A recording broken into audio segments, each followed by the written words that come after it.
On today's episode, listen up, prospects. If you're gonna step to us, you best come correct. We watched Biker Boyz, starring Laurence Fishburne, today on Nothing Vroomies. Oh, come the f*** on with that. Are you trying to kill me?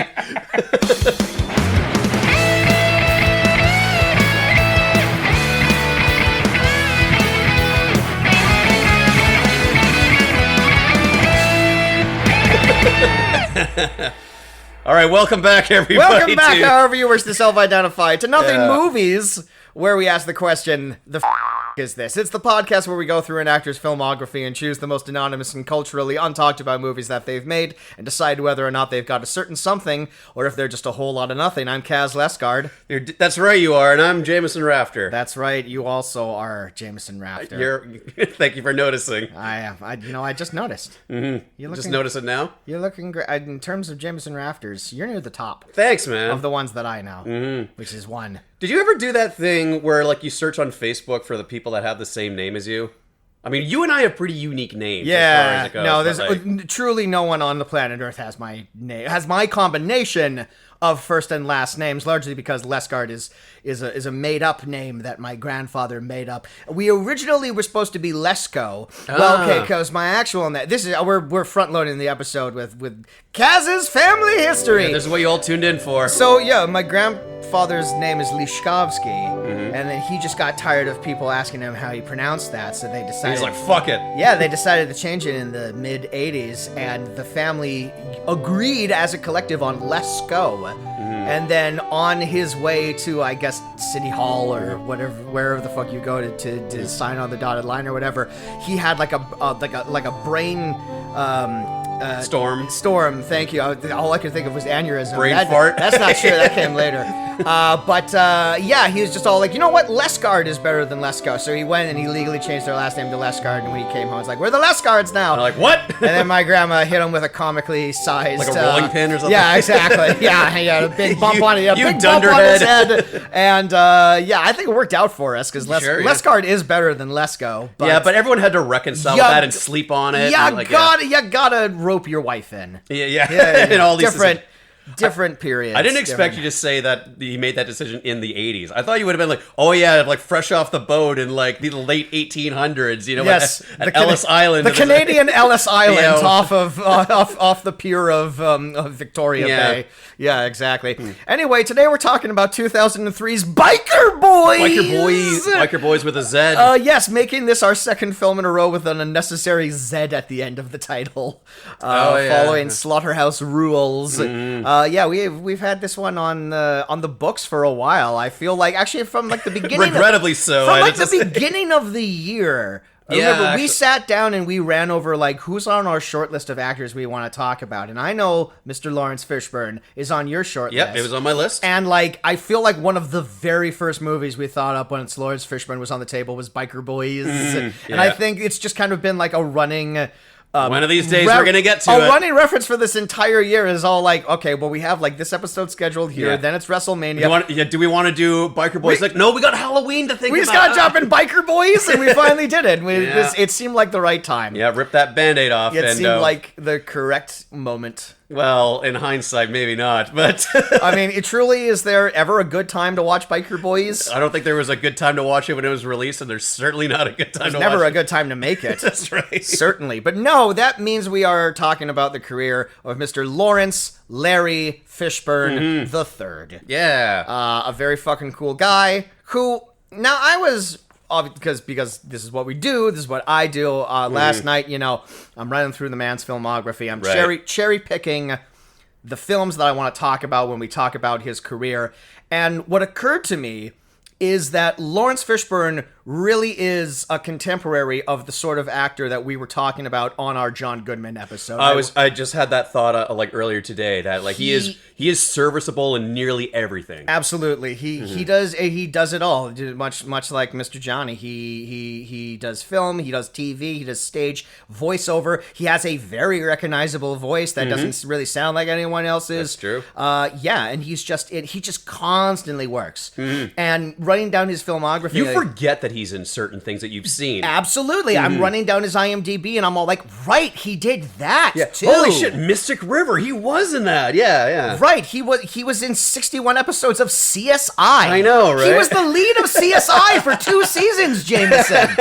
How quickly we forget. Yeah. In that time when he was like, wasn't he also on Hannibal during that time? I think it was like right after that. Yeah, like, come on, man. He's been, much like John Goodman, he's kind of consistently been on a TV show for like the past decade. Yeah, but it's good not for him. Yeah, it's not like the front of his career. Good, you know what? Good for Laurence Fishburne. Absolutely, he doesn't get enough accolades for being, and that's what we're here to do. We're here to shower him with praise.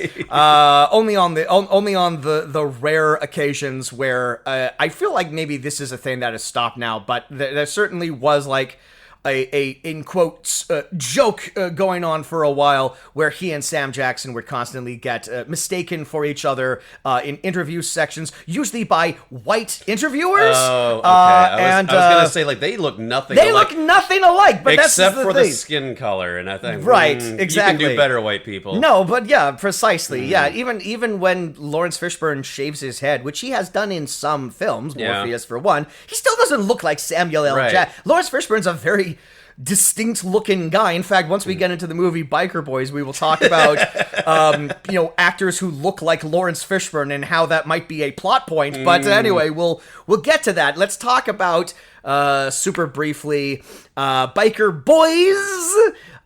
It is directed by Reggie Rock Bythewood, which is just that's a name, a cool fucking name for anyone to have. Reggie Rock. You could have stopped right there. Hey man, and he threw in the Blythewood. Fucking Rock is his middle name, brother. Yeah, right on. it rocks. He literally gets to say Rock is my middle name. Yeah, because he's Rocky. And if you can draw some fireworks next to the name, that's bat wings and horns. On exactly. It's very cool. That's how he signs all of his checks. Yeah, well, man, we should have covered this in October for Rocktober, but.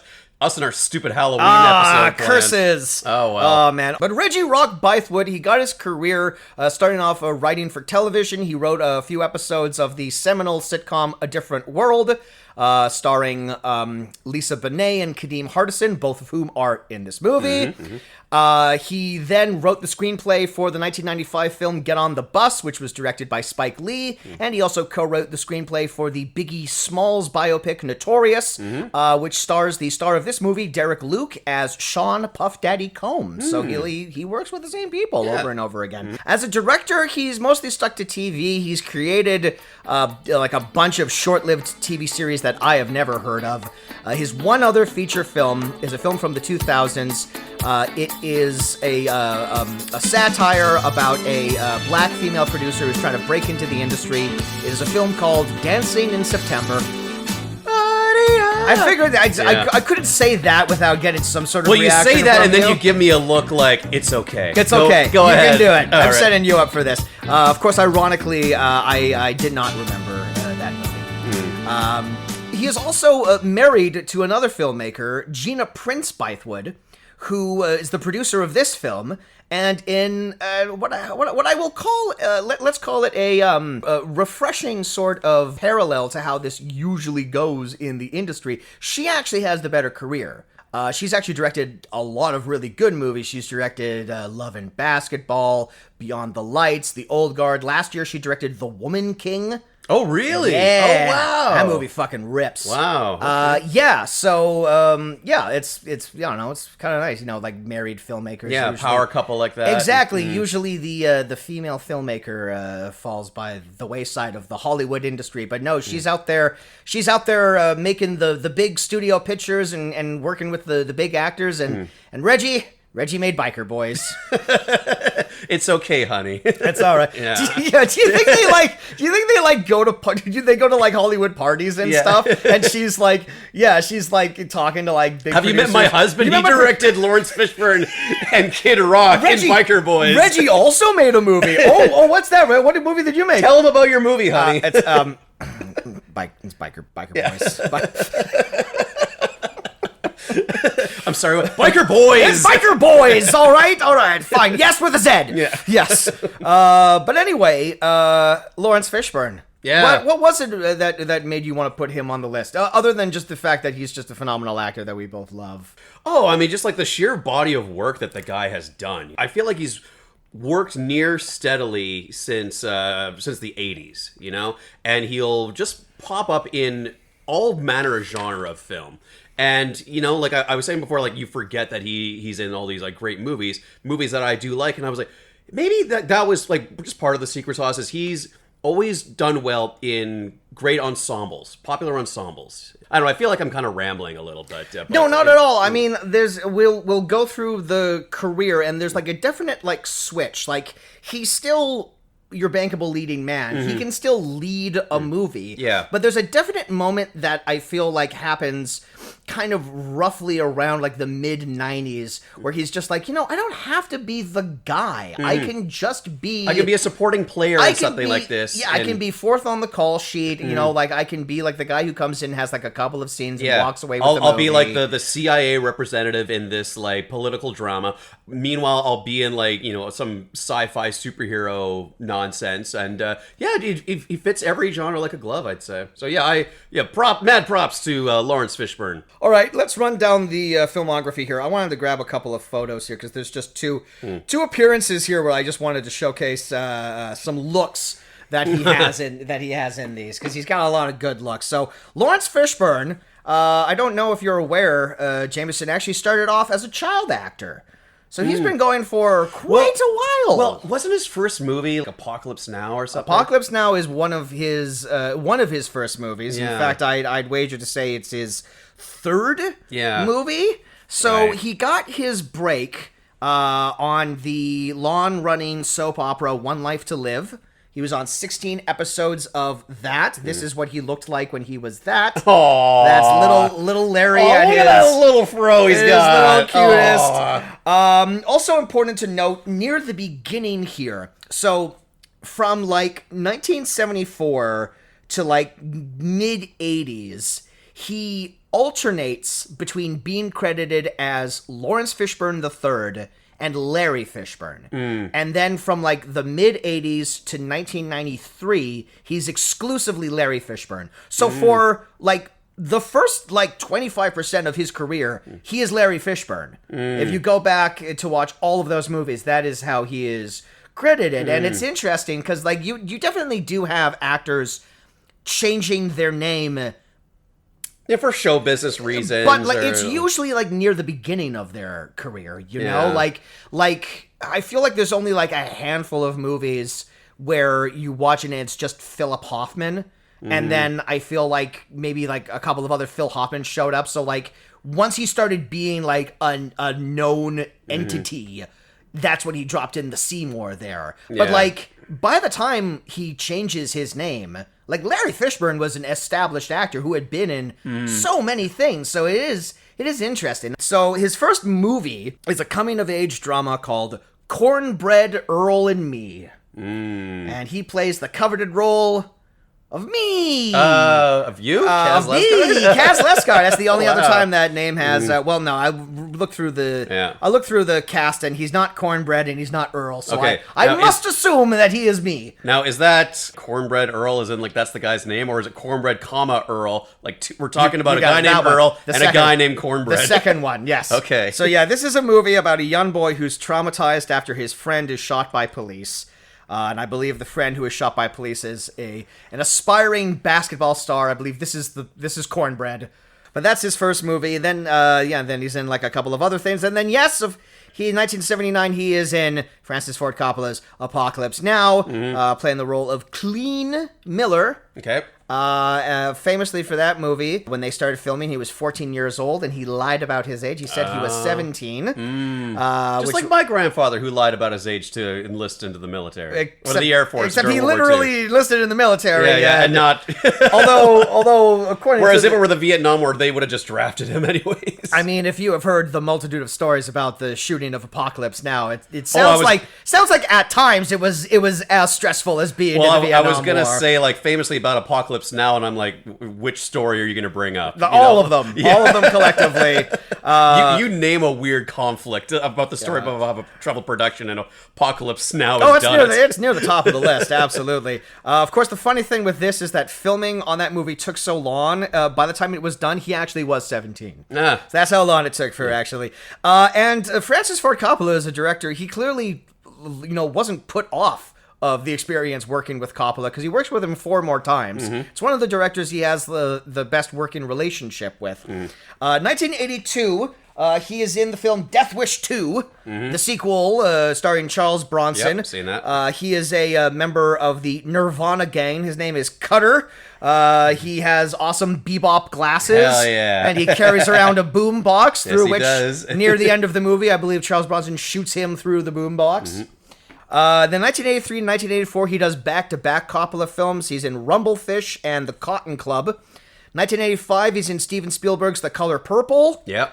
And 1986, of course, he is on 18 episodes of Pee-wee's Playhouse. Cowboy Curtis. Cowboy Curtis, which is his first... Well, no, I guess the soap opera is his first big TV role. But, this is, the first, TV role that people... And there was a definite thing, I grew up watching Pee-wee's Playhouse, but it was absolutely... the type of thing where when I got older... You appreciate it on, another level. Well, that... on the intended level. Well, that, and also, when I got older and I looked back into Pee-wee's Playhouse and who was responsible for it, I had... Phil Hartman. Well, and of course, I at the time, I didn't register that Laurence Fishburne was Cowboy Curtis. I knew who Cowboy Curtis was, but there was a definite moment where I'm like, wait... Laurence Fishburne? Is that? Yeah, and he's Cowboy Curtis for all of it. Yeah. Throughout the entire damn thing. Yeah. Famously told people when they were out talking about pajamas, he's like, what kind of pajamas do you have, Cowboy Curtis? And he says, I sleep in the nude. And I was like, well, to this day, I'm just going to keep filing that away. Anyways, go on. Now, does Cowboy Curtis sleep under the stars, or does he have a house? Because if he sleeps under the stars, he should put some clothes on. There's scorpions out there in the West. In the Old West. In the Old West of Pee-wee's Playhouse. I think everyone else in Pee-wee's Playhouse was homeless. He's the only one that had a house. Basically, yeah. Yeah, every time they're not in the house, they just, stand perfectly still until Pee-wee beckons them again. Yeah. What a horrible existence for Cowboy Curtis. 1987, he plays Max, a friendly and sympathetic orderly in Nightmare on Elm Street 3, Dream Warriors. Oh, shit, One of the good ones. He's barely in that, unfortunately. Yeah. You come away watching that and you're like, oh, Larry Fishburne. And you're all like, could have used more Larry Fishburne. 1987, he is back with Coppola and back in a Vietnam drama. Probably Francis Ford Coppola's most forgotten movie, Gardens of Stone. Never heard of it. Which is another Vietnam drama. James Caan, Angelica Houston, James Earl Jones. Yeah, just doesn't exist. I'm sure at the time there was a lot of buzz about, Coppola's going back to Vietnam to shoot a Vietnam War movie. I wonder what kind of follow-up to this is going to be. After Apocalypse Now, Coppola, in 1982, he makes a film called One from the Heart, which is a massive fiasco, loses just an insane amount of money. It's like this romantic musical with Tom Waits music, and it's like this big, grandiose movie, and it's his folly. And after that movie comes out, Coppola kind of can't get it back for a while. Yeah. He made good movies, but he just kept churning them out, but none of them really hit. Yeah. He had a bit of that stigma at that point. He'd kind of get some minor hits here and there, like Dracula was a pretty decent sized hit. Yeah, I like that one. Yeah. Also starring Tom Waits. 1988, he's the lead in Spike Lee's School Days, another movie with a Z in the title. But I would never tell Spike Lee that the Z is unnecessary. He chose that Z for a reason. Okay. Exactly.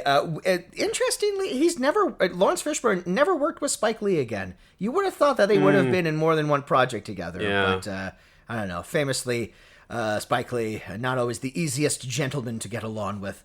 I wouldn't know. In 1988, oh yeah, I can tell you some stories. Okay, of your time on set? Oh yeah, no. I'd love to, oh my god, Spike Lee cast me in a movie. Anyone cast Kaz in a movie. Anyone cast me in a movie. I'll be in Black Klansman too. You've been in my movies. Yeah, there we go. Also in 1988, he is, I guess he's like a minor cop role in the Arnold Schwarzenegger, Jim Belushi classic Red Heat. Oh, God, I've seen Red Heat, and I don't remember him being in that movie. Nope, I completely forgot that he was in that. 1990, he's excellent in the film King of New York, which is a fantastic crime movie. Christopher Walken plays a gangster who comes back from prison, and he gets back to like his townhouse, and he's basically like, all of this shit belongs to me, and he just murders everyone. Yeah. And Laurence Fishburne plays just like this psychopathic criminal. It's a bit hack to say this nowadays, but like watching it really feels like his Joker performance. Okay. Before everyone and their mom had a Joker performance to fucking like show everyone, he's great in that movie. I mean, that's a great movie. That's a great crime movie. And he also in 1990, it's not a Coppola movie, but he reunites with the star of Apocalypse Now, Martin Sheen, for the only film that Martin Sheen has ever directed, which is also a military drama called Cadence, which is him and his son Charlie Sheen and Laurence Fishburne. Another movie that does not exist. He makes a lot of military movies that no one has seen. He's got the good build for. Well, young Laurence Fishburne had the build for being a military man, I'd say. Yeah. I mean, Laurence tall, Fishburne, broad-shouldered kind Laurence of guy. Fishburne has always kind of been like a wall of a human being. Like he's never been overweight, but he has always been huge. Yeah. 1991 is his other movie where Boyz is spelt with a Z. But a much far superior movie. John Singleton's Boys in the Hood. Every once in a while, like his rants from the movie will just like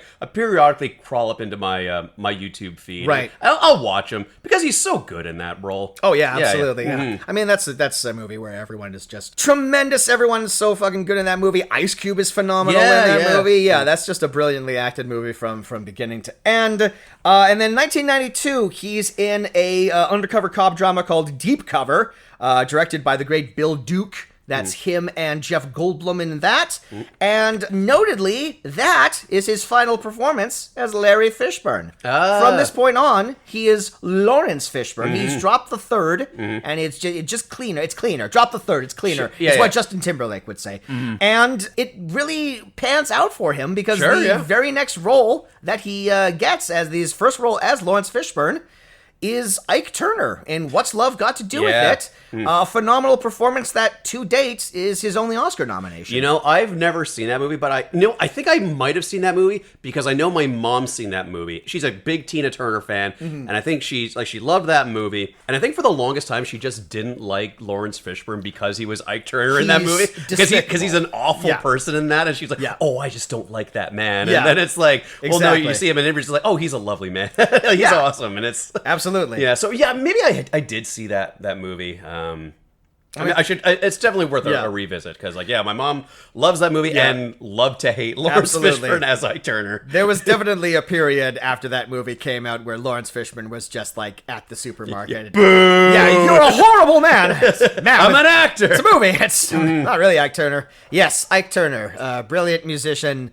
Horrible man. Kind of a shitty dude. Yeah. Not nice. Also in 1993, he's in the chess film Searching for Bobby Fischer, which is not a movie about Bobby Fischer. It's about a kid who's good at chess, and I guess he's looking for Bobby Fischer. But surprise, you know who else is not a good dude? Bobby Fischer. Oh. That guy had some problems. Did he now? Yeah. Okay. Well, he seemed to have found his wheelhouse at this point. Indeed. 1995 is a very busy year for him. He's back with John Singleton, the director of Boyz in the Hood, for Higher Learning, which is a movie that takes place on a college campus, and it's kind of about racial tensions. It's an interesting movie. It's like there's a lot of different plots going on in that, but and he has a good role in that as like a professor. I remember he's doing like a funky accent in that, like he's doing like a Nigerian accent, and it like kind of, I'm not an expert on what Nigerian accents sound like, but I remember it coming away going like, is that accurate? I don't know, whatever. He's Laurence Fishburne. He can do whatever he wants. He gets a pass. And then he's in a couple of nothing movies with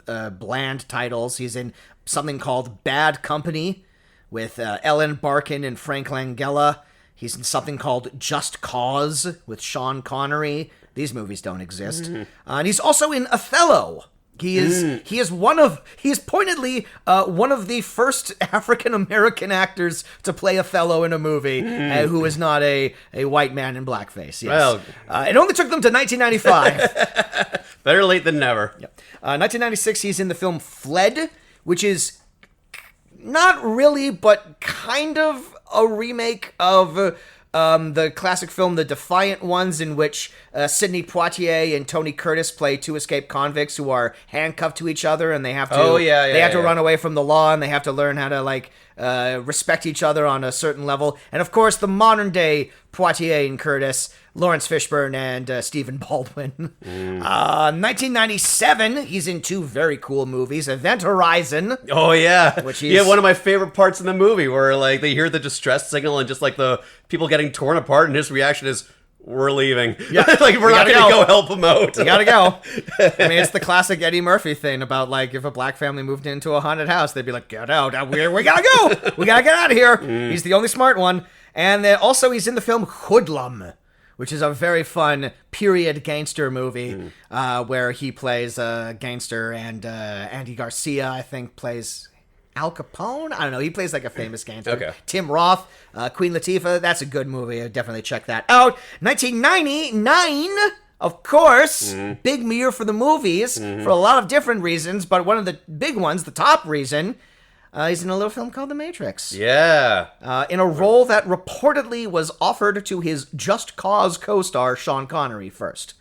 Okay. And, really glad that they went the direction that they did. Because that has ended up being, I would say, his defining role. Morpheus? Absolutely. His one of the most iconic parts of those movies. You know, Morpheus is a great guiding hand through exposing Neo to the world of the machines. Yeah, he's great in that movie. Like that first Matrix movie, rightfully a great genre-defining classic piece of sci-fi cinema.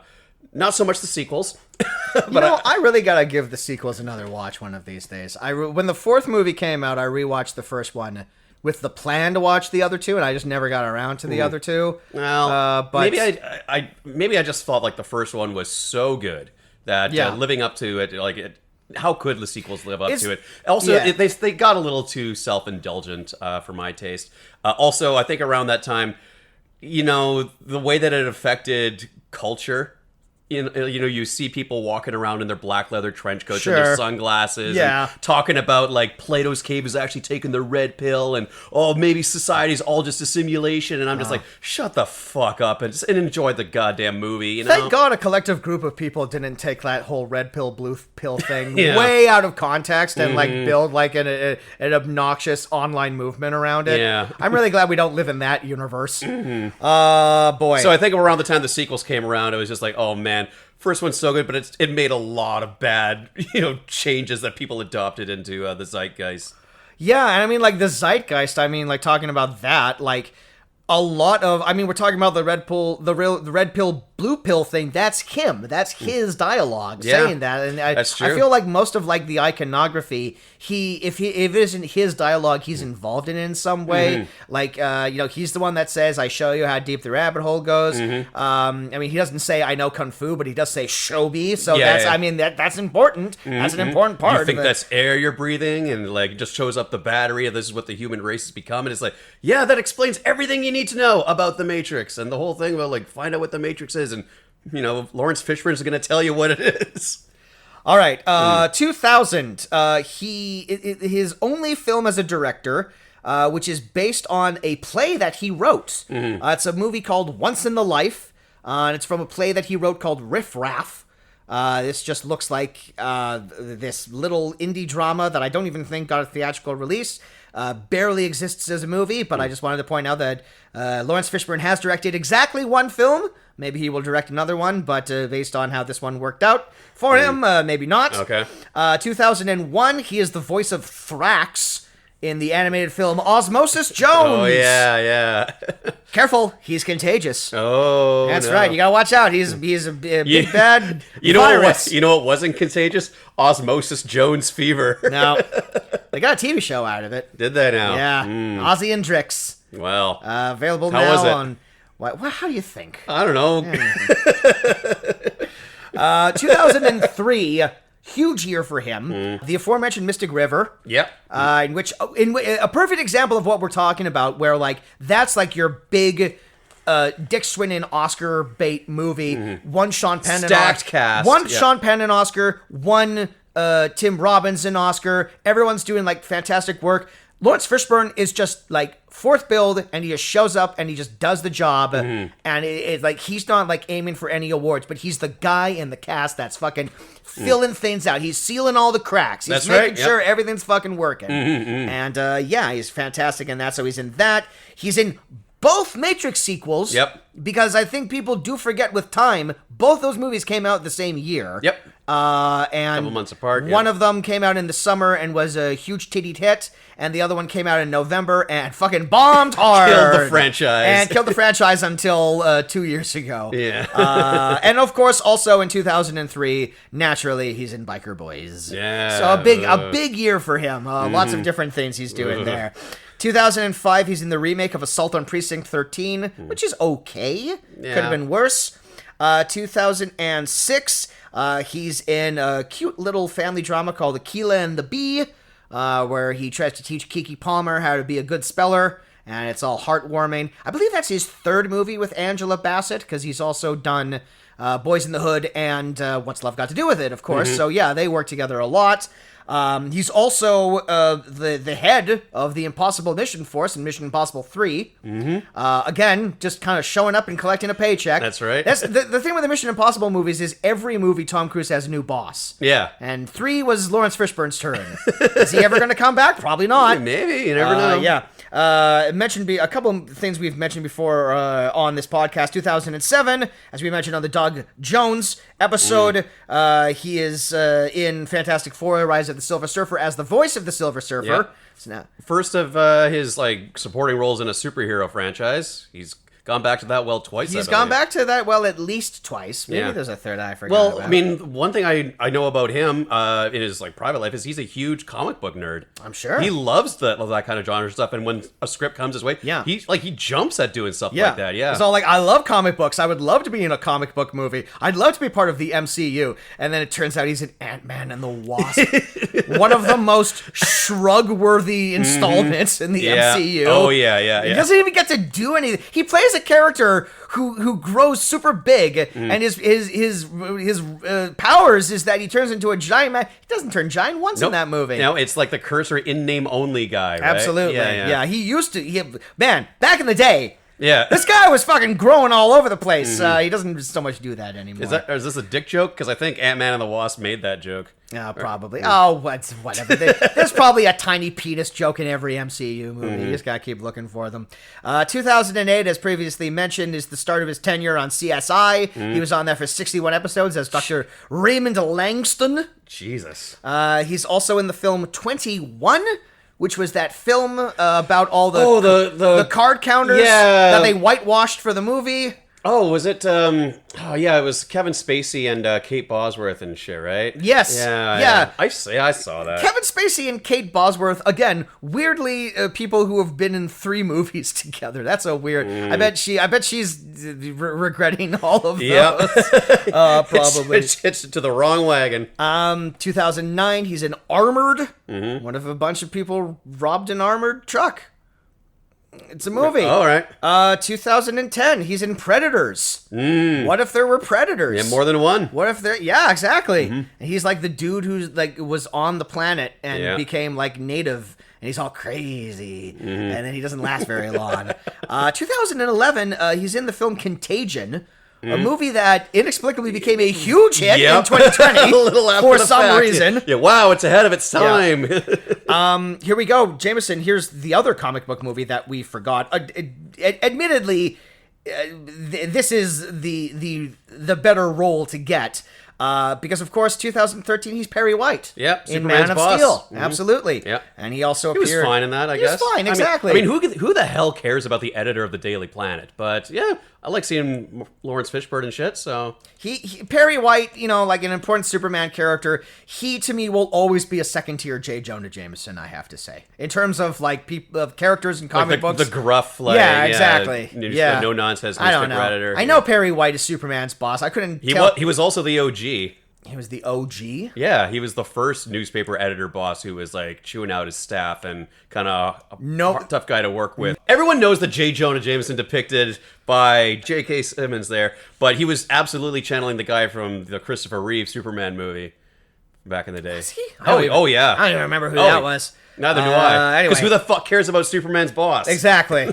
Well, fucking Discovery. You know who cares about him? Lawrence Fishburne. Because he was happy to do the part. He was happy to do it in Batman v Superman.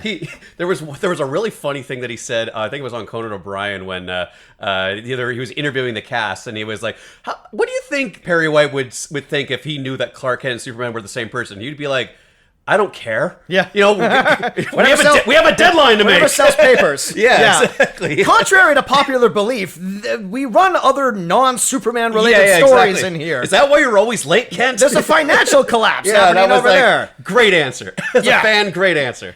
Also from 2013 to 2015, as previously mentioned, he's on 39 episodes of Hannibal as Jack Crawford. Great fucking show, and he's great in it. Absolutely, yeah. Yep. You never really know if he's swayed under the spell of Hannibal Lecter the way that Will Graham was, but he's really good in that. I just remember multiple scenes of him going like, Hannibal, this is delicious. Yeah. And then Matt's all his most frequent dinner guest. I'll never tell my recipe. Yeah. 2014, he's the villain in the film Ride Along with Ice Cube and Kevin Hart. Don't remember that. I didn't even... Well, I remember the movie, but I never saw it.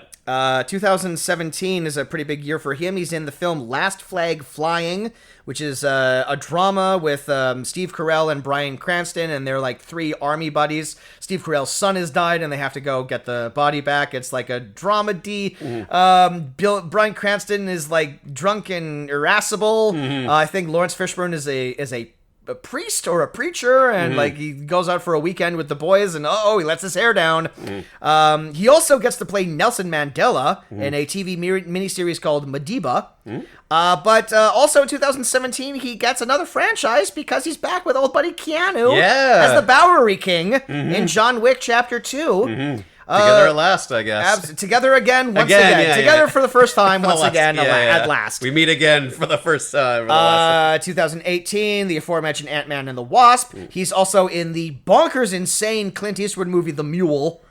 Oh, that one. Where he's Get off my lawn. No, that's the one. Gran Torino. No, that's the other one. This is get these drugs in my car and I'll get them over the line for you. And also, I'm gonna have 2 different threesomes in this movie. Yeah. He just Clint Eastwood, you old dog. He just plays the oldest of dogs. He plays a cop. That's after Clint Eastwood. 2019, he's back as the Bowery King, John Wick 3. Yeah. Also from 2014 to 2022 is his other TV show. He's on 89 episodes of Blackish, playing the role of Pops. Blackish, a huge show I've never seen. Neither have I. It has like 8 spin-offs. Does it now? All with ish. Huh. You know it's a spin-off of Blackish if the show has the word ish in the title. Because they're quite. And then a bunch of stuff. 2019, he's in Where'd You Go, Bernadette. 2021, apparently he's in 8 episodes of the MacGruber TV show. Oh, I didn't see that. No, I remember I saw the trailer for that, and I was like, I'll probably check it out when it comes out. Didn't know it came out. That's probably on a streamer that it's definitely on a streaming service I just don't have. Yeah, but hey, Larry Fishburne's in most of it. Yep. And then earlier this year, of course, he returned for the final time? In John Wick Chapter 4. Oh, is that a spoiler? I don't know. Well, they're spinning off the fucking John Wick universe, so who knows? They could bring the Bowery King back. I don't know. Everyone's getting spin-offs these days. And then coming up, apparently next year we're getting an animated Transformers movie. And he is playing a character named Alpha Trion. Okay. But more pointedly, next year he is finally reuniting with Francis Ford, who is directing a movie after like a decade of not directing anything. His grand magnum opus, Megalopolis. So he is in that along with half of Hollywood, it would seem. Really? There's a lot of people in this movie. Okay. And then of course, I didn't list like half of his filmography here. Right, yeah. Because it's like... Because there's lots of this is a deep well that we could go. We could go back to Laurence Fishburne a couple of times if we wanted to. But we needed to start with Biker Boys. We absolutely did. I saw that absolutely trailer did. and I was like, boy, I can't wait to shut my brain off and watch this, is a trailer. high-octane Fast and the Furious knockoff. This is a trailer I remember from back in the day, back in my youth of Apple movie trailers. I definitely remember this. I remember as I'm watching the movie, I remember certain lines that I know for a fact were in the trailer. I remember the big trailer line was, you know what they call bike riders in the ICU? Organ donors. I remember that was the big trailer line in the movie. But anyway, let's get into it, shall we? Yeah. And, let's pause for a charity spot. As we are wont to do. As we do, we come back. As is tradition on this show. And then we'll roll. Yeah. What's a biker? What do bikers say? I watch this movie. I don't know what biker culture is. Well, they roll and they ride out. And they rock. And they rock. Like Reggie Bythewood. Hey, it all came back together. Yeah. All right, so see you guys in a sec.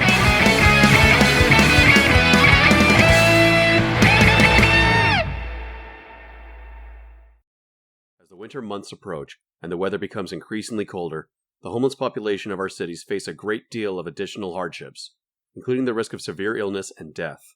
Resources and space at shelters and food banks are pushed to the absolute limits in these times, with little support coming their way.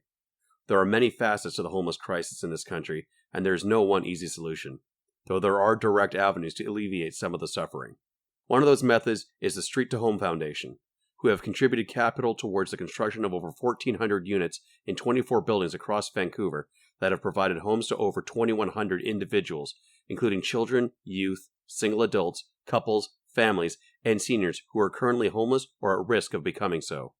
By working with the private sector to broker and leverage new funding, often at a rate of 10 to 1, the Street to Home Foundation is responsible for innovating ideas and opportunities for collaboration between public and non-profit sectors to implement sustainable solutions to homelessness in Vancouver. Street to Home strives to address gaps in the homeless social services and are dedicated to enhancing those systems to address individual housing, legal, health, addiction recovery, education, and employment needs of the homeless. Since its inception in 2008, Street to Home has contributed $35 million from the private sector to leverage sustainable solutions to homelessness. But homelessness is a community problem, and they can't do it alone. If you would like to donate to the Street to Home Foundation and help their initiatives, please do so at their website at streettohome.org/about/how-you-can-help and choose the method you would like to contribute. 100% of donations goes to fund supportive housing or homelessness prevention initiatives. If you can, please visit streettohome.org and find out how you can help.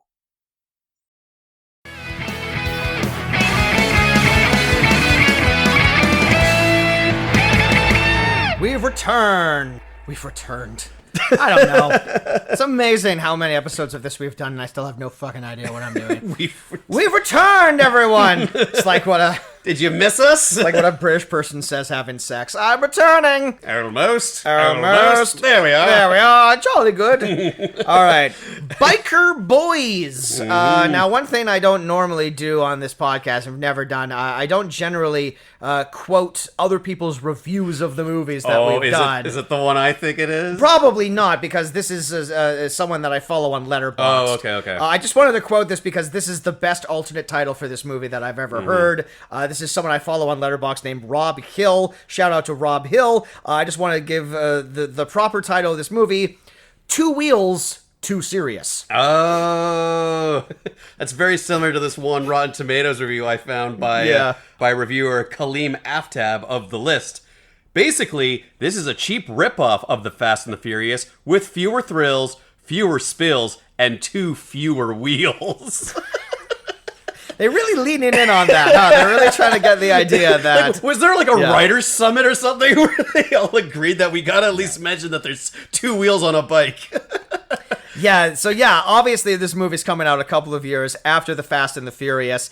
I believe it comes out the same year as Too Fast, Too Furious. Trying to cash in on the phenomenon that it was, and yet it's not that kind of movie. No, it's not even remotely close to the structure of that first Fast and Furious. Now, the first Fast and the Furious movie is also nothing like what the Fast and the Furious would become. It's a much more grounded film, but I would say the primary difference between Fast and Furious and Biker Boyz is that things happen in the Fast and the Furious. You know, like there's like they're like criminals in that movie. They're stealing like TV DVD combos in that, and Paul Walker's trying to stop them. They're characters. They have they have conflict. They have goals. It's not just a bunch of people sitting around in rooms and talking for most of the movie. Yeah, this is really just like it's a drama set in like a very specific, unique subculture of the African American community, and it's about legacy and it's about family and. And it's certainly not about crime or anything tantalizing like that. Arguably, this movie was saying it's all about family a little bit before Fast and the Furious started leaning in on it's all about family. And I feel like the family part of... I feel like number 5 was when he really started hitting the fucking family train really hard. Cards on the table, I haven't seen any of the Fast and the Furious movies. You don't need to watch, like... the first 4. Okay. I would say literally start with 5. Well, you will go. They will remind you of what you have missed. I hear the later ones. They really lean into just how ridiculous and over the top it is. But back in the day of when the first couple of movies first came out in the town I grew up in, of Richmond. In the wake of that, there was like this mini epidemic of street racing. Oh, like actual street racing, yeah. Yeah. And these guys were going down like the busy main drags of the town core, and they're running through red lights and they're clipping other cars, and it was only stopped after they killed a young constable. That's how and that then happens. They really fucking cracked down on it. Yeah. So like I don't know, it's a bit of a sensitive subject to me, street racing. Well, hey, if they had watched Biker Boyz, maybe they wouldn't have learned, because there's fucking fatalities in like the first 5 minutes of this movie. This is a movie that shows, hey, this shit's dangerous. Yeah, you don't want to do this. Did they have like the neon lights underneath the car that like illuminate the wheels? So I have to imagine that the world that this is depicting, because it is based on like some New York Times article. Well, much like that's another thing that it has in common with Fast and the Furious. They are both based on magazine articles. Yeah. An interesting thing to base your screenplay on, like something that you would read on an airplane, and then be all like, I can make a screenplay out of this 7-page article, possibly. Yeah. So I have to imagine that they borrow a lot of influence from the Fast and the Furious movies to make this hobby seem a lot cooler and edgier than what I have to imagine it really is. Because I couldn't find the actual article, but from what I glanced, because all the fucking reviews kind of just give like a brief summary of what it's about, is that, it's a subculture that is made up of enthusiasts and hobbyists and people who have 9-to-5 jobs, and they have no interest in getting into crime, of getting arrested, of doing anything explicitly illegal, because they have careers to worry about, And like this movie, like almost makes that an element of this movie. Like for the most part, you're watching this and it feels like all of these biker. I know Biker Boyz is one specific group of motorcycle gang within this movie, but any boy who is riding a bike in this movie, I'm going to refer to as a Biker Boyz. Well, I was going to say, I think it's it'd be wrong of us to call this like a motorcycle gang, because like you think of motorcycle gang, you think of like outlaws, like Hell's Angels. Motorcycle club, I believe they are called clubs. It's more appropriate to call these like this is like a collection of different motorcycle clubs. I know like a little bit about motorcycle culture. Like I know basically nothing, but I know a little bit. My sister is really into motorcycling. She has. It's called motorcycling? That makes me sound like I'm 80 years old. She loves to go vroom vroom. She likes riding on her motorcycle. I was actually like thinking as I was watching this, I'm like, if I had like had some foresight, I should have gotten my sister as a guest on this show. It would have been parallel to having your sister on. To talk about horses. But calling our much more intelligent and knowledgeable sisters to come and help us out and to be our guides through these. I might still do it. Maybe I'll pick like a better motorcycle movie for this.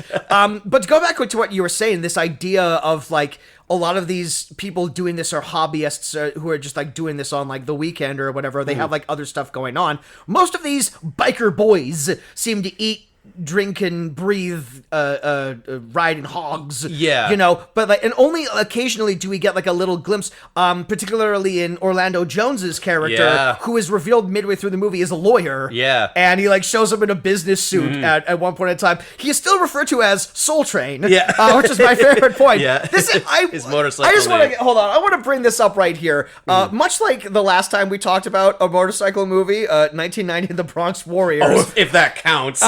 Hey, there are motorcycles for most of that movie, but much like that movie, everyone in this movie has fun names. Yep, fun little nicknames. Fun little code names. So Laurence Fishburne is Smoke, Derek Luke is Kid, Orlando Jones is Soul Train, Jaimin Hansu is Motherland. Oh, is he now? Oh, Lisa man. Bonet is Queenie. We got Brendan Fair as Stuntman. Yeah. Laurence Tate as Wood. Rick Gonzalez as Primo. Sally Richardson Whitfield as Half and Half. Dante Basco as Philly. Titus Welliver as Max. I guess he didn't get the unless fucking that's memo. for maximum. Yeah. And then my two exactly, Maximum Overdrive. Yeah. And then my two personal favorites, Terrence Howard as Choo Choo. And of course, Kid Rockington III as Dog. There are two white actors in this movie, and one of them is the most embarrassing white person on the planet. Yeah. Not a great look for us, frankly. Yeah, that's some negative representation right there. But according to Wikipedia, the Wikipedia article on this movie, most of the cast are actual writers in real life. Yeah, I can buy it. And they're like they have years experience of riding motorcycles themselves. Like Laurence Fishburne is a big biker.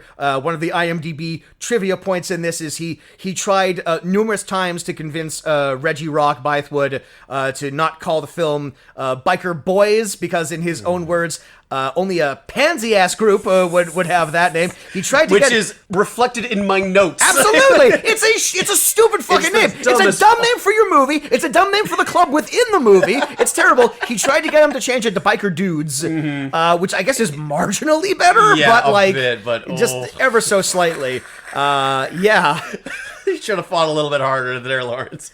All right, well, let's run through the plot here. I'll tell you the most surprising thing that happened to me in this movie is when the credits started, the fucking DreamWorks logo came up. We're not used to seeing such prestige. Yes, exactly. Actual movie companies. Yeah. Back when DreamWorks made movies and released them. Remember those days? My God.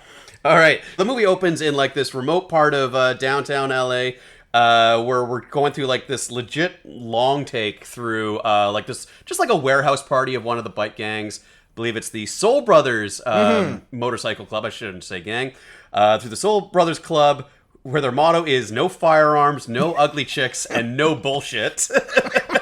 which I just want to say with a 2024 sensibility here, no ugly chicks is some bullshit, my man. They're all queens. I believe the Soul Brothers, they're either led by Jaimin Hansu or maybe TJ.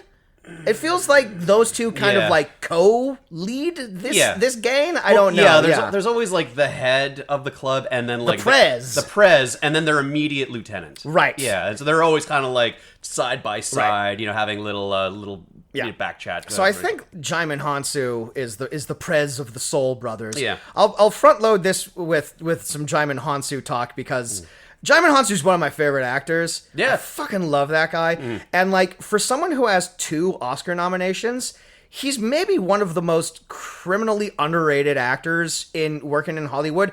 There is an endless list of movies where Jaimin Hansu is just wasted. And this is one of them. He's given nothing interesting to do or say in this movie, and he's just in so many films where he just has roles like that. Fast and Furious 7. Yeah. He's given nothing to do in that. Quiet Place Part 2. He's completely fucking wasted in that. He's in 2 Marvel movies, and they barely give him anything to do. Oh, actually, no, they gave him one thing to do. He's the guy who asks like Star-Lord who he is, right? And he's like, he says, who? Yeah, that guy. Yeah. I was talking to a past guest and friend of the podcast, Stephen Beaver, and I was talking about Jaimin Hansu, and he didn't know who I was talking about, so I just went, who? And he's like, that guy, yeah.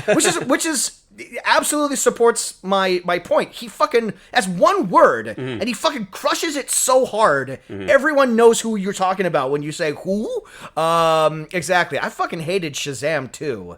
And like at the very least, that movie gives Jaimin Hansu something to do. Speaking of Shazam, there is a cast member from that in this movie. Yeah, Jaimin Hansu. Too. Oh, and Megan Good. Yes, exactly. But I didn't mention her because she has like a human name. Yeah, so let's... All right, let's... moving along here. Motherland is awaiting the arrival of Smoke's crew, the Black Knights, who all arrive and they do like this... choreographed dismount from their motorcycles. They're perfectly synchronized. I loved how, the head of this motorcycle club arrives in a fucking SUV. Yeah. top down, because he's the king. Yeah. Absolutely. You have to bow down. King of Cali. He's the king of Cali. Because he's won the most races. Absolutely. And he's like the undisputed top rider of like all the clubs. And, he's got his herald there of Orlando Jones. Who's like doing all this hype man work. Fresh off the stardom of selling 7-Up to people. That's literally what his big break was the 7-Up commercials. I thought it was Mad TV. I think he got them roughly around the same time. Okay. I might be misremembering that. I love Orlando Jones. Oh, he's great. Yeah. He's a better actor than I think a lot of people give him credit for. And I think he deserves a bigger spotlight on him. Yeah. I could have used a lot more of him in this movie. Absolutely. I'll tell you that much. Yeah.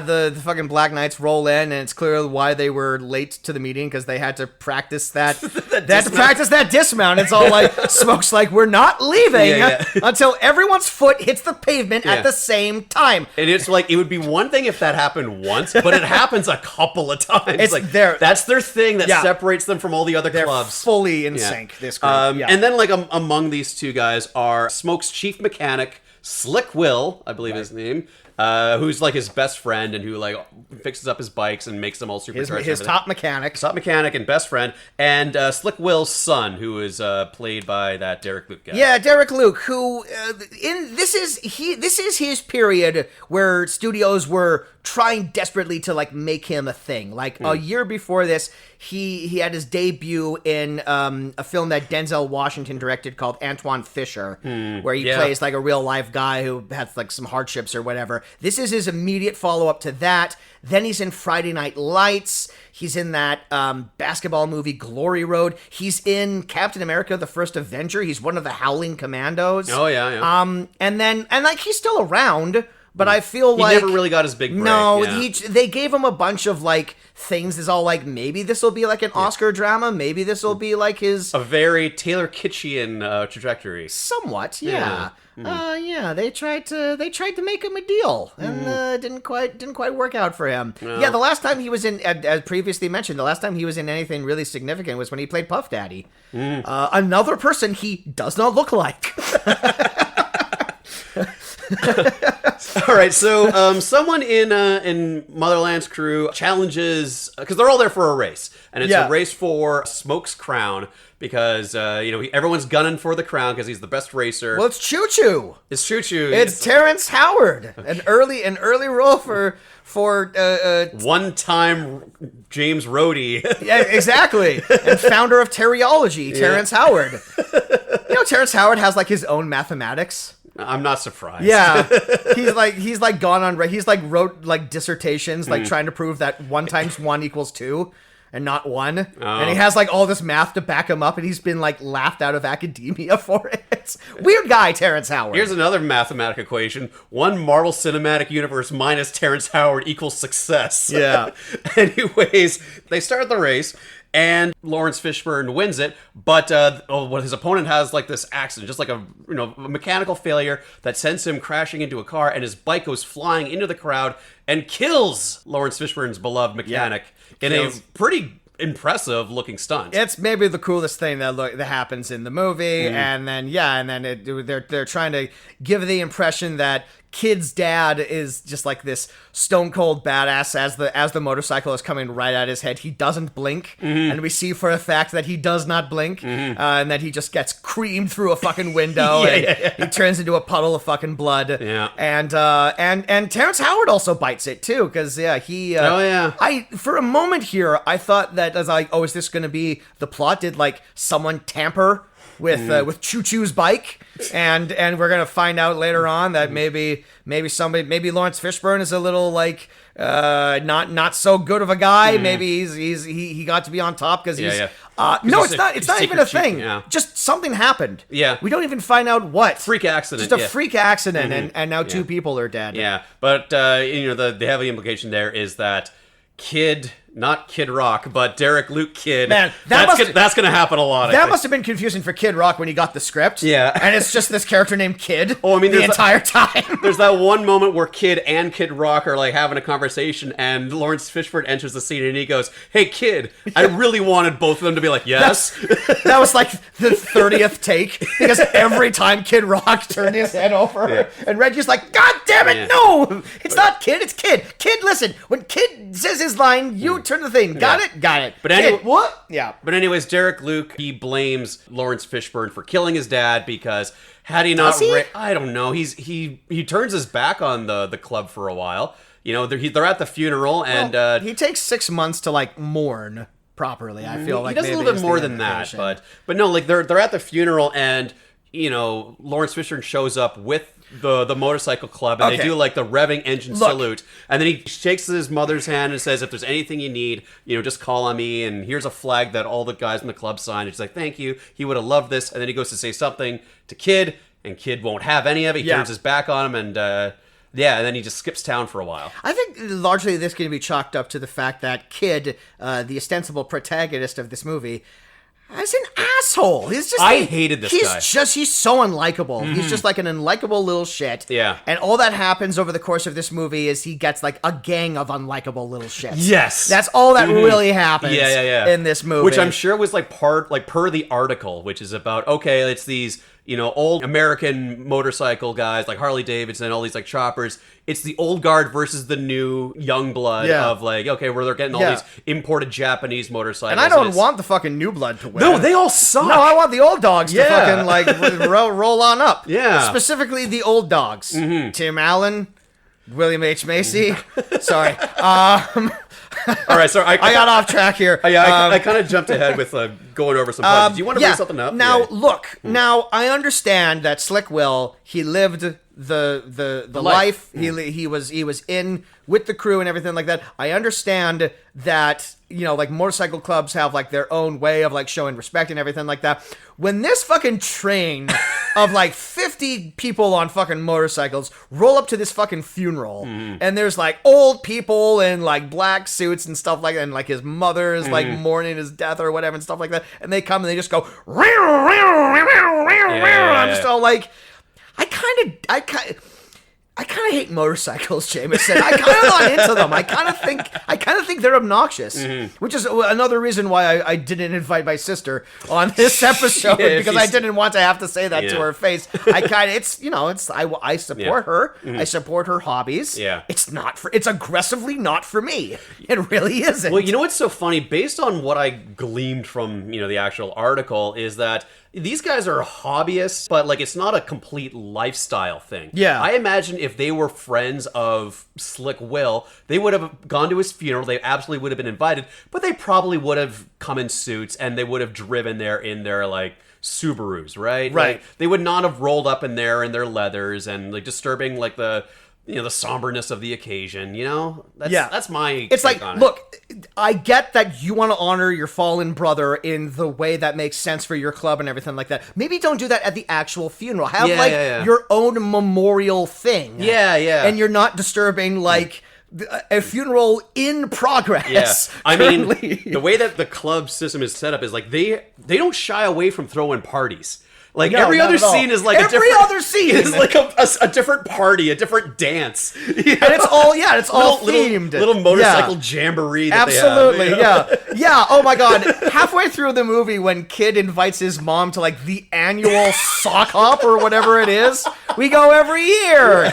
Come on. Tradition, yeah. And look, I'm sure this happens. Yeah, this it's is the Sadie Hawkins this is- motorcycle dance, you know? You gotta ask the women. Yeah, you gotta yeah, ask yeah. the women with the... Yeah, we should also point out there are some biker girls... Yes. With a Z, they are there. So there's one in particular, played by the voice of Eliza from Gargoyles, whose sole defining feature is she's a lesbian. Yep. That's all that character is given to do. Yep. I'm jumping ahead a little bit here, but like, I would say like a fundamental difference between this movie and the Fast and the Furious franchise, and I would actually give the point to Biker Boys in this sense, is that much like that series of films, this movie does also have a scene with gratuitous TNA where a bunch of ladies come out in bikinis and get all sudsy and start washing the motorcycles. The annual, like, bikini bike wash. Or What I whatever. liked about it, though, is Reggie has had the good sense to include at least one beefcake. There's Yeah, one. yeah. He even says, all like, and for you biker girls out there, come on out. With that guy. Harold, or like whatever it is, and the guy comes out in his little Speedos, Yeah. and like most of the biker girls are like, ooh, but then the one is just all like, no, we don't want that, Yeah, no. yeah, It's chicks. like, we get it. We get it. She's gay. What else is there about this character? Yeah. Oh, the movie's over. Okay, never mind. So apparently in his 6-month absence, Derek Luke has actually been going to other parts of California, hustling other lesser motorcycle clubs in races with this buddy stuntman. Yes. And what they do is they have stuntman show up looking like he's intoxicated, looking like he's drunk, talking shit, challenging anyone to a race. Stuntman's also like a white boy. Yeah. So like he shows up to like this community. He starts like acting like a big swinging dick. Yeah. And Not then getting his ass kicked. No, and everyone immediately like starts like taking advantage of it. Not taking advantage of him, but like thinking he's more of an idiot than he actually is. Yeah. Because he's actually not that drunk. But yeah, he's doing this, so it's like He gets a rise out of them. yeah. And he's there. I guess what they're doing is he's going up to these people and he's calling out people. He's trying to like challenge people for their helmets or whatever, because that's what you do. You don't get pink slips in the world of You give up your bike you give helmet. up your bike helmet, which like you can just buy another one of those. Yeah, I mean, yeah. you're customizing it, so it kind of smarts when you have to give it away. Yeah. But or in Kid Rock's case, just throw it off a bridge rather than give it to Laurence Fishburne. Yeah. But yeah, and so like stuntman shows up and starts acting like a drunk idiot. Everyone's like, "Oh, I can fucking take this guy!" But yeah. surprise, he's very good at motorcycle racing. And so Yeah. and then I guess Kid is the one who's like going up to the people and being all like, "Yo, this white boy over here." Yeah, he's calling you out. He's calling you out. Yeah, you're gonna and I take guess that? for that he gets 30%. Something like that. Yeah. I mean, it's in the initial race that we see them in, you know, it's between Stuntman and one of the... Some guy. that he's Yeah. challenging. And then Derek Luke rides his bike and sort of Yeah. interrupts the race by doing all these stunt moves ahead of them. And... you know, I guess that dazzles the competition Right. enough in the same fucking race that's like in the process of happening, and Stuntman ends up winning, and the guy is honorable in defeat, and, Yeah. and he hands him his helmet and says, "Good race." And it's like, you're not gonna like fucking run that back or disqualify by having this one other guy interrupt the fucking race. Yeah, what are the fucking rules? Yeah. Like, there clearly seem to be like there seem to be like a ton of rules, but also no rules. No rules, yeah. At the same time. Yeah, and it's confusing because one, we haven't seen one of these hustles before this. This is the first hustle we see, and we don't realize it is a hustle until after the fact. Yeah, when Kid and Stuntman meet up later at the which diner. makes Kid's interjection into the race all the more confusing because we're led to believe he's never done that before. This is just something he just felt like showing off at Yeah. that particular moment. I thought for sure he was just there to sort of, you know, rock the establishment, rock Smoke's organization by I'm back into town now. I've gone and trained in the mountains of Tibet, and now I'm a better biker, and I'm going to challenge you for your crown and disrupt your whole organization here. You know, your very wholesome, non-illicit club that you have here with your other rider hobbyist friends. The mountains of Tibet, famous for motorcycle racing. You know what I mean. Yeah. So yeah, they go, Stuntman and Kid go to this diner where they divvy up the money, but they are followed by Primo, played by Rick Gonzalez, who had like an even shorter window in Hollywood than I feel like Derek Luke did. He was in Old School the same year that this movie came out, and then like one other thing, and then I think he cut his hair, and once he cut that hair, Hollywood just wouldn't have him anymore, because that was the thing. It was like, that's the dude with like the massive, not quite a fro, but just, I don't know what you would call this hairstyle, but he's got a lot of hair, this guy. It's like a paintbrush in the back or something. It's like a tumbleweed back there. And he's onto them. Yeah, he's figured out their con. I've heard that you do this, like, hustle everywhere else. It's the same MO, you know. Drunk white guy challenges the bikers. One guy comes in and interrupts the race, and then the white guy ends up winning. Unless you want me to blow the whistle on you, let me join up with your crew. Well, no, it's because Smoke is there that night, and Kid says, "I want to challenge you," and he says he's challenging like the final boss before he's proved his bona fides. Exactly. He hasn't got his colors yet. He's like, this is all language that I've learned from the movie Biker Boys. He says to him, you have to get a couple of races under your belt, or you have to be part of a club, and you're not part of any club that I've ever heard of. So it's like, okay, the three young upstarts are going to start their own fucking club together. He also pointedly tells Derek Luke, if you're going to step to me, you best come correct. When you step to me, kid, you better come correct. Which is very important. To note and it's a badass line. Yes. Yeah, it is. And so they start their own club, because apparently all you need to start a club is 3 members. Yeah. And they choose the amazing name of Biker Boys. Like, stupid, like we said, stupid name for... And there's never any justification for it. No. So it's not like a thing that his father said or anything like that. You're my real biker boy. Absolutely, And they get these ugly fucking yellow... Canary yellow leather like bumblebee jackets. Yeah. Well, I mean, that's the look of the Japanese racing crowd. Like, and that's the other thing. They have all these Japanese characters on it, and it's like...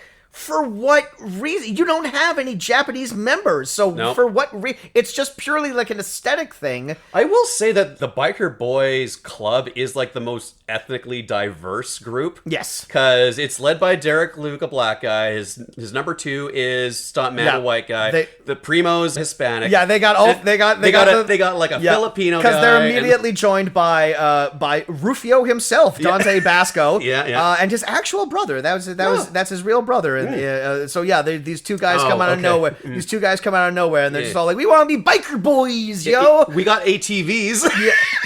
Yes, for some reason they joined the gang with all-terrain vehicles, and they're there in the background. At this stage, they're desperate for members. Right. Right. So, it's like, great. Do you have a motorcycle? Sort of? Yeah. Kind of? Yeah. I definitely have 2 wheels. Yeah. There's just 2 other wheels next to those wheels. And then Buddy just shows up in like just a little pedal 2 speed. Yeah. But again, it doesn't matter, because you see Dante Basco and you're like, oh, is he going to be a character? Nope. Yeah. Barely does anything. Here's another character with a wacky name to add on to this that contributes nothing to the fucking movie. So Derek Luke goes to like the fucking motorcycle tribunal of all the elders, all the other presidents, and he gets we want to be recognized members of like the organization here. We're starting our own club, and they are voted in unanimously without no conflict. No conflict. It just immediately done. Yeah, they're all voted in. By the Council of Elders. Yeah, Laurence Fishburne. Kid Rock, Jaimin Hansu, and Kadeem Hardison, the guy in the wheelchair with an eye patch. Oh, which I could have used a lot more of that character. Let me tell you why. That's maybe the best performance in the movie. Oh yeah, is him when he was introduced, like at that one bike race the night before, and like we see this character roll up in like one of those 3-wheel sports cars, and he's doing donuts, and I'm like, ugh, who shows up at a motorcycle rally with a car? Oh, what a douchebag! And then the door opens, and I immediately learned that he's in a wheelchair, and I was like, oh, what an asshole I am. Nah, he's got some attitude, this guy. TJ. But speaking of Kid Rock, how do you Must we? All right, I suppose we'll have to. All right. He gets the fucking and in this movie. That pissed me off when I saw he got the and. Fucking Kid Rock. What a wasted opportunity to not make him the villain of this movie. He kind of is, in the sense that this movie has like a plot at all. He's sort of like an antagonist, because he's so much so that he's ambitious and he, like everybody else, wants to challenge Laurence. He wants to be the king of Cali, right? But he's not ruthless enough about this. You know? No, he's not anything. Yeah, he just kind of throws little temper tantrums. Yeah, much like I imagine the real Kid Rock does when he doesn't get his way. Mm-hmm. And then there's like one race between him and Laurence Fishburne that's kind of unspectacular. Mm-hmm. And he loses cool. But he loses, but like not by much either. It's a close race, and even after it's over, everyone immediately comes up and says like, "Hey, dog, really fucking close race." Yeah, and he's all like, "Nah, motherfucker," and he's like throwing his helmet around and everything. I have to imagine that like the presidents of all these different clubs are like the best racer. Like that's how they earned the title. So like even when Derek Luke is saying like, oh, I'm going to challenge Dog for race, Laurence Fishburne, who has cleaned his clock, is like, don't do it, you're not ready yet. So even he kind of recognizes that he's got some kind of skill. But I'm thinking that here's like the ambitious guy who wants the title of the King of Cali. He's aware that there's Derek Luke who holds a grudge against Laurence Fishburne. So he's not kneeling him in that direction. Like he's not being the Machiavellian mastermind that a character like that would be. You know what I'm saying? Who are we talking about, kid or dog? Dog. We're talking about Dog, right? Yeah, because so he's got ambitions. He recognizes that this kid's angry, and with the right direction and focus, he could get him to be like a new young ally in his war against Laurence Fishburne. Absolutely, he could have been playing the two of them off of each other. Yeah. He could have been doing like sneaky, underhanded things and stuff. And like the most he does is that, jumping to the end here, when Kid wrecks his bike. He gives him a loaner bike. Dog gives him a loaner bike because he's all like, "Look, I had my shot against Smoke. I clearly am not going to make it, but I don't want Smoke to win. So I feel like if you're going to challenge him, here, take my bike." Yeah, and at that point in time, Dog stops becoming any sort of antagonist in the movie. Now he even explicitly says, "Your bike, it's wrecked because of me, because of the race you had against me. They were racing him. I owe you an apology for that, sir." This is not what he says. That's not what he says. Kid Rock does not say those lines in the movie. No. But he's like, he's more honorable than I would have taken a peg casted by Kid Rock to be in this fucking movie. And even at that point when he gives him the loaner bike and he says, he doesn't even drop on line like, if you beat him, I get his helmet. He doesn't even drop that kind of shit, It's like... Yeah. So, like, whatever. You know what's an embarrassing job to have? Being the second in command to Kid Rock. Which is what poor Laurence Tate has to do in this movie. Yeah. Not only is he the second banana to Kid Rock, his name is Wood. Who also happens to be the brother of Megan Good's character, who is our love interest for this movie. Apparently, midway through the movie decides 45 minutes. Maybe we should have a plot. Maybe we should have a plot. I think maybe. Let me just give you the timeline for like how the relationship develops between Derek Luke and Megan Good. Yeah. So in the opening scene before his dad dies, he just happens to run into her at a dance. At one of the multitude of motorcycle-themed parties that we have in this. He sees her coming, asks her to dance. She says no. No other interaction. And then his dad dies later that night, and then he skips town for 6 months.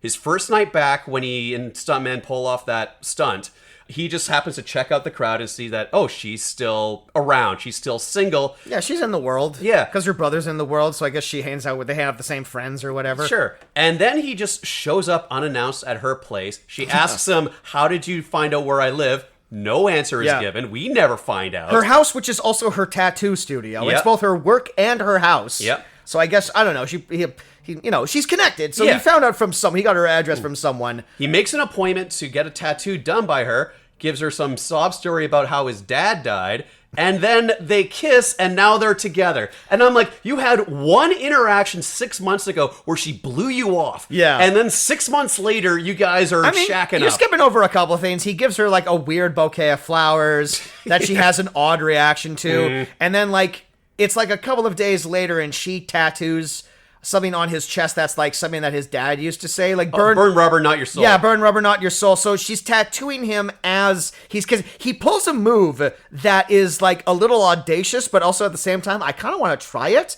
Where like he gave her a bouquet of flowers like 2 days previous to that, and then on this day he pulls a single flower out of the bouquet he already gave her, and then gives her that flower. Yeah. And I'm all like, motherfucker, you did this already. Yeah. You've already given her the flower, but it works. You're banking because she starts smooching him. So you're banking on the fact that on the chance that she keeps these flowers from some guy she blew off 6 months ago. yeah, because when he gives her those flowers, she does not appear to be into him at all. But I mean, it's Megan Good. You gotta shoot your shot. Oh yeah, she's a absolutely. drop-dead gorgeous woman. stunning lady. Yeah. Absolutely. To the point where like I'm kind of really uncomfortable with the movie Shazam when she turns into the adult version. Right, because she's supposed to be a little kid. She's like the 8-year-old version in the body of like a smoking hot chick, and I'm like, no. She's very good in those movies. Oh yeah, she's great. She's very fun. So kid, I believe, still lives at home. He's got two younger siblings and his mom, who is introduced playing. Did you recognize what video game this was? It appears to be an actual video game. Was it Red Dead Revolver? It was like it was like not it's not like that full motion video type thing like Mad Dog McCree or Deadly whatever. Enforcers or something like that. Yeah. But yeah, it's like a country western shooting game. Arcade style. Yeah, from arcade like style that they're playing on a PlayStation 2, and I'm all like, that was not a PlayStation 2 game. But it's not a made up game because sometimes they'll just like make up terrible looking video games for a movie. This appears to be a video game. I've just never seen it before. Oh, I'm sure I've seen it at like a Famous Players or something. Exactly. Back in the day. Yeah. And she doesn't want him being in a bike gang. Do you know what we call riders in the ICU? Organ donors. Yeah. Do you know what we call bikers in the ER? Organ donors. A point that she repeats a couple of times. Yeah. They get busted for racing on a bridge that they close off. Yes. Well, what happens is, I feel like we're jumping all around. We are jumping around. We're jumping all around, but it's fine because there's no plot in this movie. Yeah. This is where Smoke and Dog have their fight, and then the biker boys show up late because he was supposed to have his race. The first race. He was supposed to race before Smoke. He was supposed to race Motherland, which is the only time Jaimin Hansu gets anything to do in this movie. Yeah. But they show up late because they wanted to make an entrance. They were practicing their dismounts or whatever. Their ATVs or whatever. Exactly. Yeah. And Kid gets there too late, and then he starts racing Motherland, but I guess they've been on the bridge for too long. Yeah. So the cops show up. And this is where we find out Orlando Jones is a lawyer. Yeah. Because he's the guy that springs them from the jail. Yeah. Which was like kind of like a really cool thing to see. Yeah. I kind of would have liked to peel back and see like what the other day jobs are of these. Yes, of these club members are. 100%. Yeah. Anything other than more time focused on the biker boys. Exactly. I don't care about them. Yeah.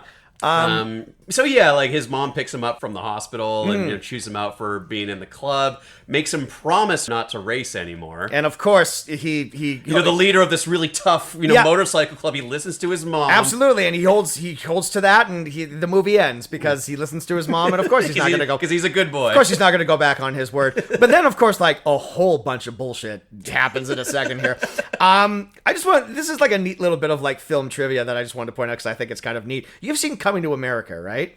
Yes. Okay, so the actress who plays the mom is named Vanessa Bell Calloway. She played the princess in Coming to America that Eddie Murphy was supposed to get married to.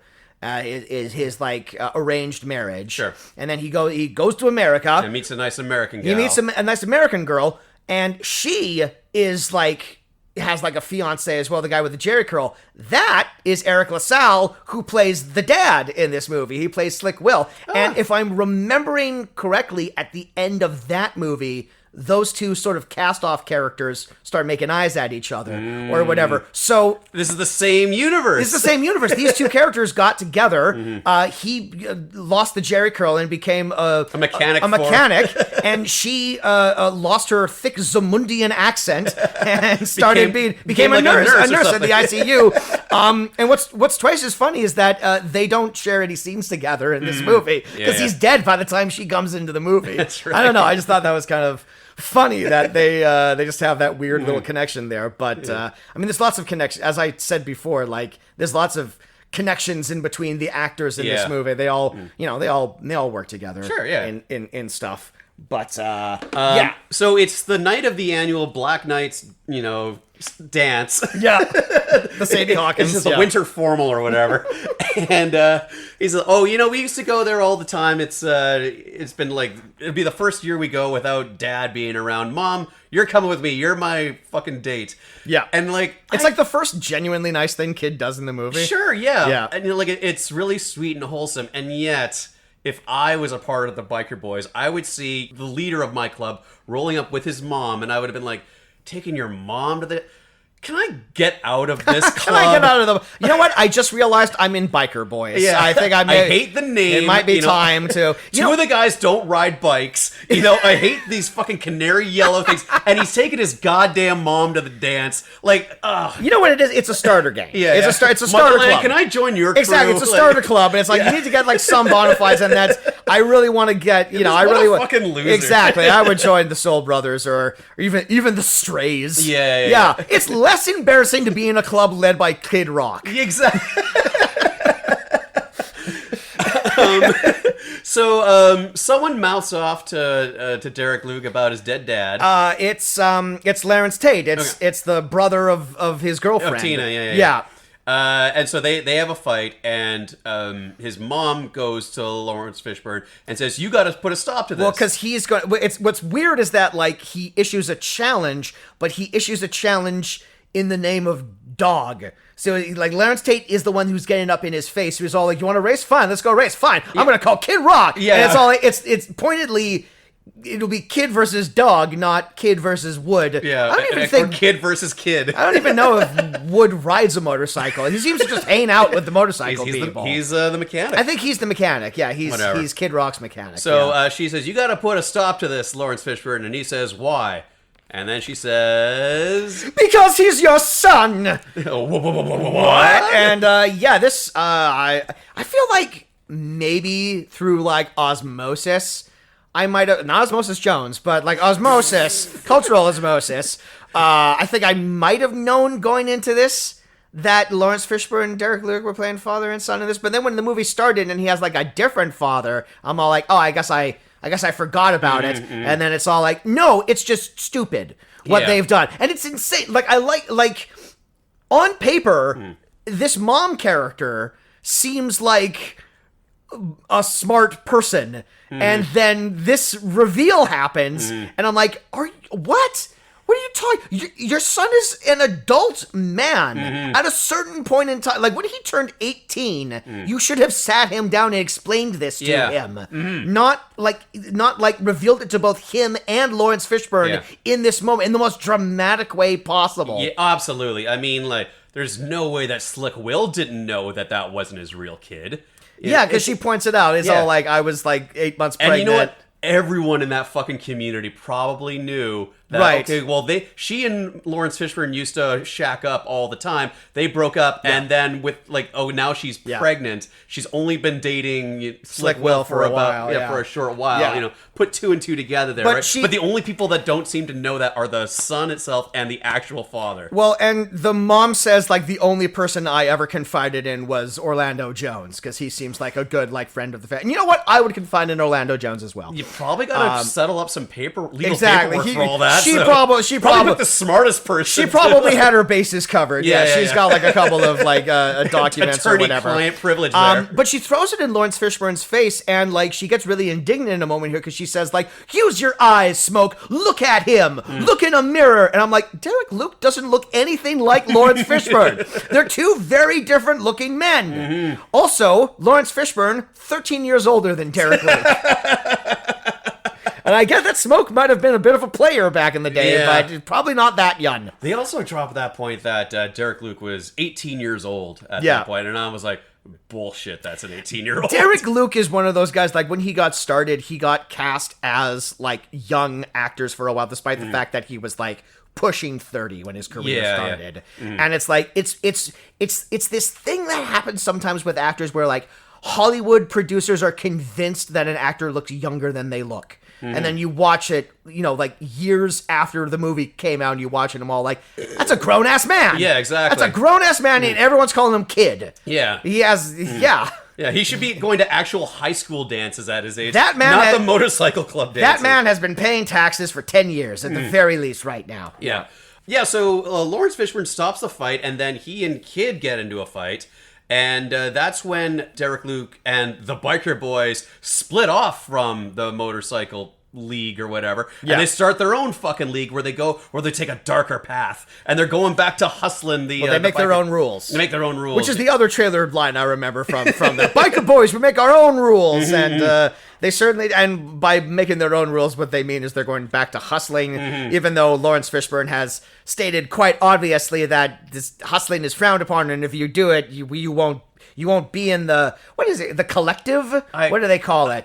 Do they even have a proper name for it? Well, because each individual bike club is that. It's called like a club. What's a collection of clubs? Yeah, what's a collection of clubs called? A suit. A suit, yes, a suit of clubs. A suit of cyclists. Yeah. We're the lamest people on the internet to be talking about this shit. We don't know. Okay. No argument there. Yeah. But here's my question. So I mentioned before that it's sort of like a very niche underground club, not underground, but it's a subculture, right? Yeah. And it's like, it's somewhat underground because Sure. like some of the things they're doing are illegal. Yeah.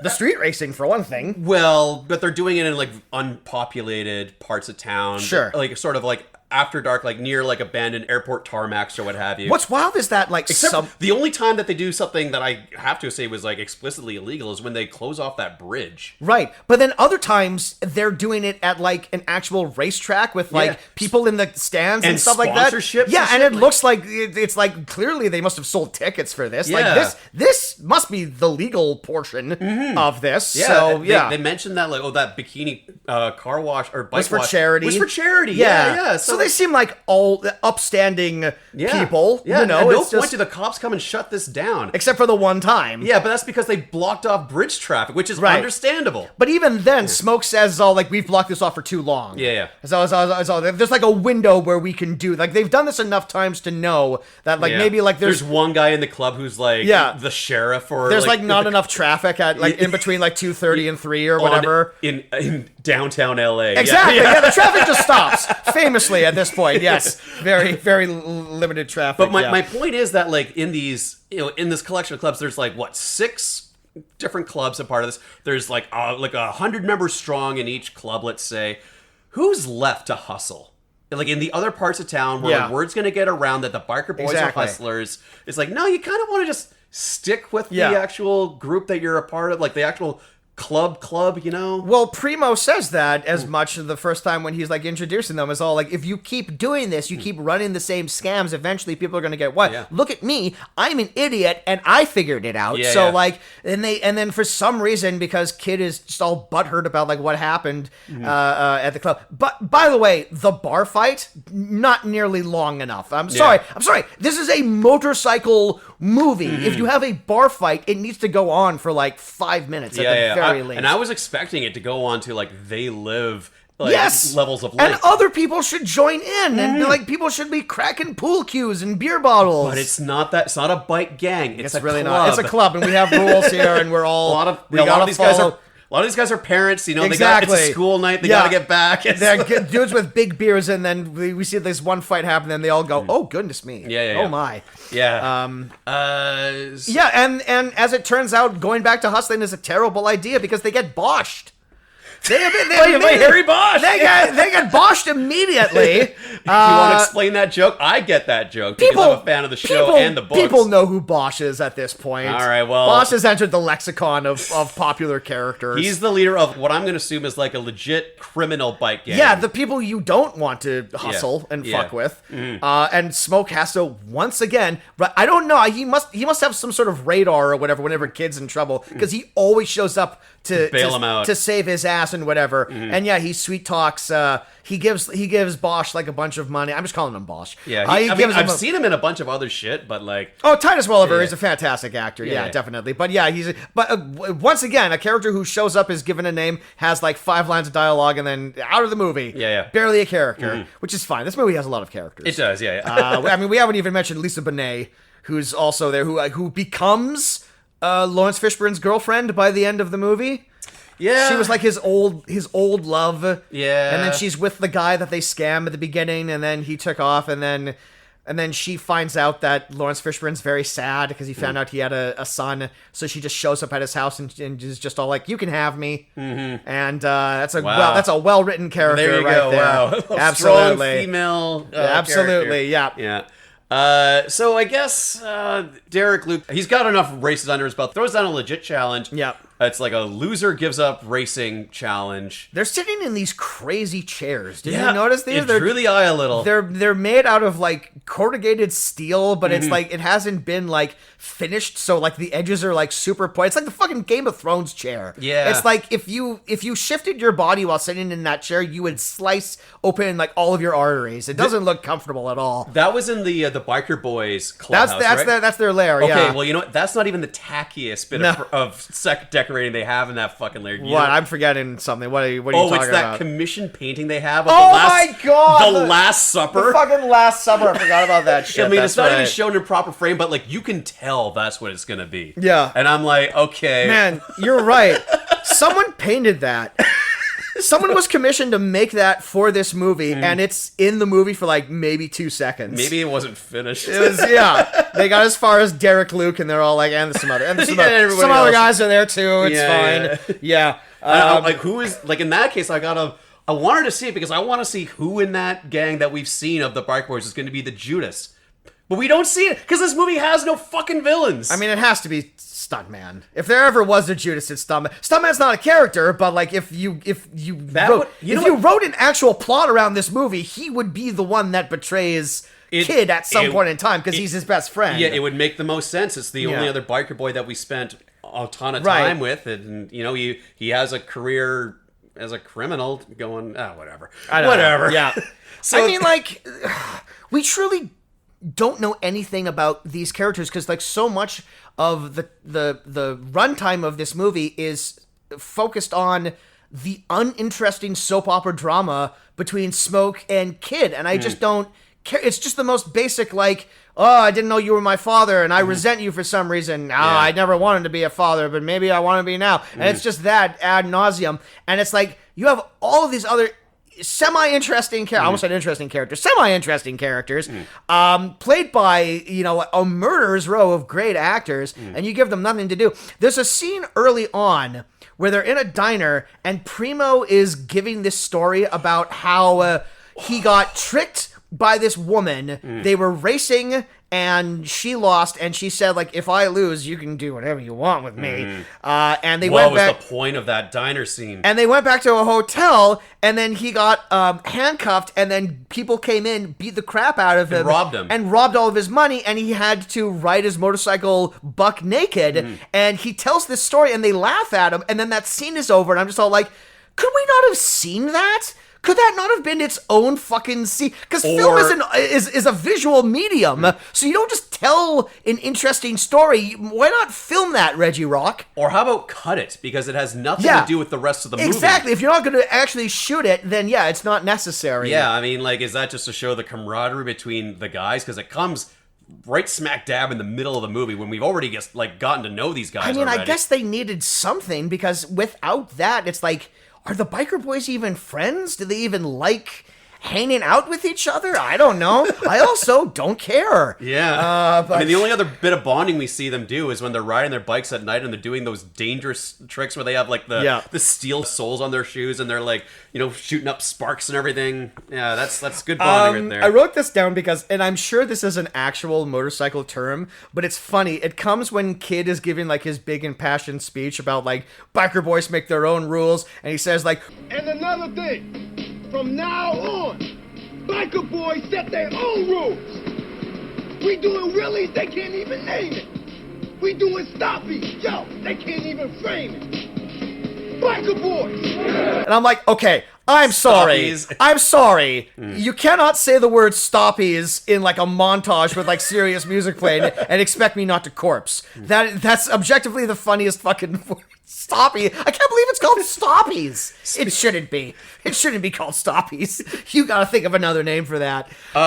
You know, speaking of music, unrelenting license tracks. And like not good ones either. It's like every 20 seconds it's a new fucking song. And I had, as I often do, I have the subtitles on when I'm doing. First of all, whoever's out there like typing up the subtitles for movies, I don't need song lyrics. Like, unless it's like a diegetic song that a character in the movie is singing, then you can do it. If it's just the background, I don't need to know the lyrics of the song. Little music notes or something. I need to know what the characters are saying, but unless the music, the line in the song actually is going to influence something later Right. on, or it's a poignant moment. But like every song on this soundtrack has something to do with motorcycles Yeah. or burning rubber or something like that.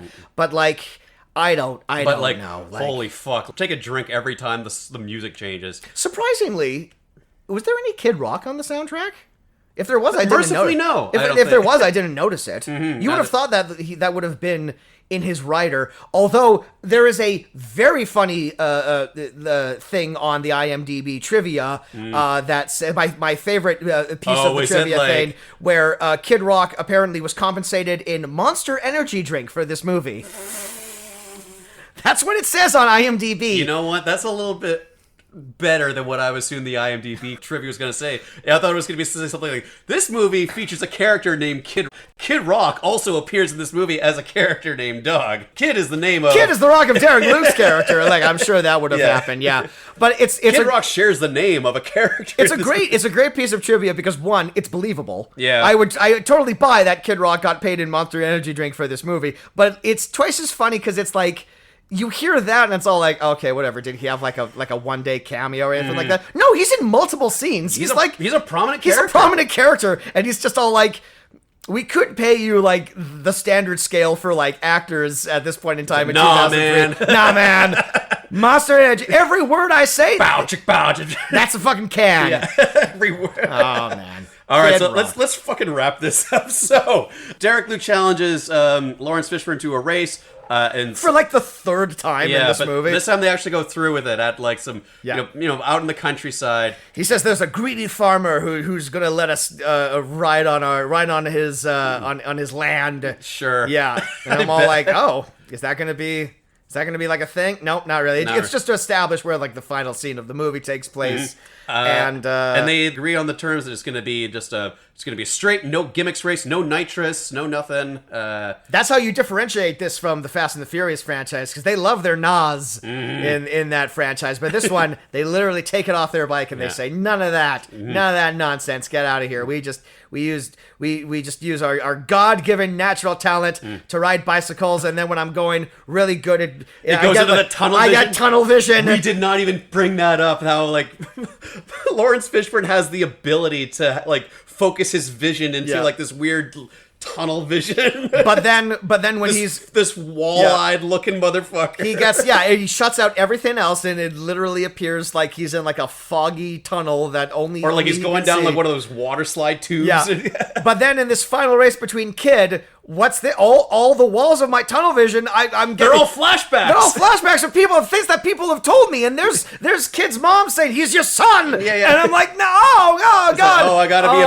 better. I gotta be a better dad. father to him, yeah. Oh no. And Derek Luke, because he's his, father's son, he has the gift, and so he goes in that weird tunnel vision. He starts doing it too. and you know what? Correct me if I'm wrong on this, but I think Laurence Fishburne lets him win. absolutely. He lets up on the throttle, The right? wet fart of a climax of this movie is that Smoke, as they are like neck and neck, like racing to be like the king of Cali, to like essentially like retire. Whoever loses has to like retire forever and stuff like that. He sees his son that he never even knew until a few days ago that he even was his son. And he's like the future. He's the future of bike riding, not me. And he just slightly lets up on the throttle a little bit, and Kid wins. But like the other weird thing about this moment is that no one is there to see the outcome of the race. Right. It's like everyone, all of like the other like members of the clubs come with them, but they're all at the starting line. Yeah, they're all cheering them on, and then like the end of the race, when they cross the finish line, it's that nice little quiet moment between father and son actually having like a chat. You need one person there so they can verify what happened. Oh yeah, though. Because what happens is like he says, "Well, son, you beat me fair and square. Here's my helmet," and he says like, "You know what? I don't feel like I've earned the title of King of Cali yet. You hold on to that to me, and I'll pick it up for you when I'm good and ready." And he's like, "Sounds good, son." And then Laurence Fishburne rides off into the sunset, and that's when everybody, just like that's when everyone catches up to him, and it's like. So who won? I did. Yeah. Well, aren't you supposed to have his motorcycle helmet? It's like a whole thing. We did it already. No. Just trust me on this. You should have been there. It was a really sweet moment, actually. It was really tender. It would have been great. Yeah. Would have been great. Orlando Jones, you would have especially loved it. But, no one saw it. So I backed over the finish line, They could have said anything, really, at that point. Well, bullshit. If we weren't there to see it, and then the final shot of this movie is the biker boys riding down a hill, and Megan Fox is holding on to the kid. Megan Good, thank you very much. I got confused because Megan Good is a fox. And they're riding down the hill, and we see like the biker boys, and I guess we're supposed to be like good for them, but I'm just looking at them, and I'm like, what a bunch of assholes. Just what about a bunch of annoying shits? Fuck these guys and their fucking loud ass fucking bikes. I don't like any of them. I'm not happy that they won at all. They're baby chick colored. Exactly. And it's like, yeah. And then the credits, we get to see pictures of like the actual motorcycle clubs. Yeah, and guess what? They look goofy as hell. They look old and a little pudgy, and that looks like fucking weekend riders for sure. So one thing that I wanted to point out is that every time that there's a race, this happens like a couple of times in the movie, but every time that there's a race, the start line is determined by someone spray painting a white line on the concrete of where they are. Yep. And look, I'm not usually like a stickler for like straight lines or whatever, but you know when they come in handy? When you're determining the outcome of a race. These are some crooked ass fucking lines, and it's like, oh, Smoke won. Yeah, because his finish line was like 2 inches closer to him than Dog's was. It's like it's not like an oval track, get a yardstick or something, like that, yeah. You guys are organized. You have fucking charity events. You fucking what is this fucking? You got sponsors. They let the guy with the eye patch draw the fucking line on the ground. That's why it happened. That's so true. Oh man. Let's see what. Oh, there was this one fucking line that I wrote down when Laurence Fishburne's trying to have a talk with Derek Luke, and they're just not making any kind of progress, and he goes, "Damn kid, why can't we just talk? Like what? Father and son? No, like friends. We ain't friends. All right, father and son then. We ain't that either. Jaleel, I'm your father. Fuck you, Smoke. "You're not my father." "Yes, I am." And Oh god. like Who's on first, right? Yeah, absolutely. No, that's all I have to say about this. Biker boys. Certain something? Whole lot of nothing. I mean, I think we're right on the money when you're saying that everything that has to do with the familiar stuff is just dragging this movie down. And I think this is what happens when someone reads what I'm going to say is probably a very interesting and fascinating article about this subculture. And there's probably a movie in there. There's most likely a documentary there. Mm-hmm. Their failing is trying to come up with a story set in this world and having it play into the Fast and the Furious crowd to try and attract that crowd. And I think that's this movie's biggest failing, because all the familial stuff is just horseshit. It's not interesting. I could find myself interested in a movie or a television series about a motorcycle club and like the members of the club too, yeah. and the things that they're doing, everything like that. It's because they have this bullshit early 2000s fucking edgy fucking extreme fucking sheen on it, and they're trying to chase the Fast and the Furious franchise, much like all of like these other copycat movies were that were coming out. A movie that we unfortunately can't do on this show because How Did This Get Made recently did an episode on it, but a good parallel movie to watch instead of this is the movie Torque. with Ice Cube. That movie is stupid, but it knows it's stupid. Right. And it's a lot more fun than this movie. Yeah. This movie is quite dull. Yeah. For a movie about motorcycle racing, it's very slow. Yeah. And the motorcycle racing isn't that interesting. Yeah. It's not shot very well. A lot of scenes take place at night, and Yeah. it is hard to determine what is happening. Actually, I could follow the racing just fine. I thought like, it's clearly just like someone with a camera mounted on another motorcycle, but I did feel like I was part of the action, or I was a spectator watching these bikes go whizzing by. The plot itself of just like, okay, well, guy didn't know he had a son. There's this one guy who's his best friend died in a race, and now he hasn't raced since, and there's going to be, these young upstarts that are trying to go after his crown. There's something there. As far as like, the bare minimum of a story, but it's just they didn't do enough work on it, and I don't know, I think it just kind of does the source material of the article. Right. It did it a disservice. So yeah, I'd have to say this movie's like a whole lot of nothing. Could have been something. But, it could have been something, but 'twas not. Yeah. All right. Well, that was sorry, Mr. Fishburne. sorry, Reggie Rock. But we will probably most definitely end up doing another episode on Laurence Fishburne. He is in just a buttload of movies, and is a cool ass dude. But, and and he's fine in this. I mean, he's cool in pretty much everything that he does. So you can't. Oh yeah. I would have been interested to know what he did outside of this, like what his day job was. Oh, Smoke? Yeah, Smoke. I think he's just the king of Cali. I think he just kind of rests on his makes laurels enough. there. He just makes enough money. But some of the other Orlando Jones is a lawyer. Lawyer. I'm sure Jaimin Hansu probably has like a day job or something like that. They're like doctors or something. Because I imagine when you're in like a racing club like this, you're gonna need like a doctor on site. You would think that there would be like at least one scene where someone was like doing accounting, like running the books. Oh yeah, that'd be Kid Rock. Someone's Kid Rock is actually great on the numbers. Surprisingly, yes, his tax returns are spotless. I don't believe that for a second. But that was Biker Boys. Yes, it was. Directed by Reggie Rock Bythewood. If you enjoyed this episode, please listen to our other episodes. We'd really appreciate it. You can find them on Spotify and YouTube. And that's it for another episode of Nothing Movies. I'm Kaz. I'm Jameson, and in the immortal words of Laurence Fishburne, do you want a Morpheus quote, or do you want an Ike Turner quote?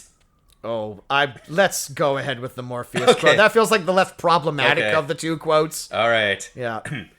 Actually, in the immortal words of Laurence Fishburne, I sleep in the nude. Okay. All right. That one's for you, all you Pee Wee Herman fans out there. I'm taking the red pill and the blue pill at the same time. It's ecstasy. Anyway.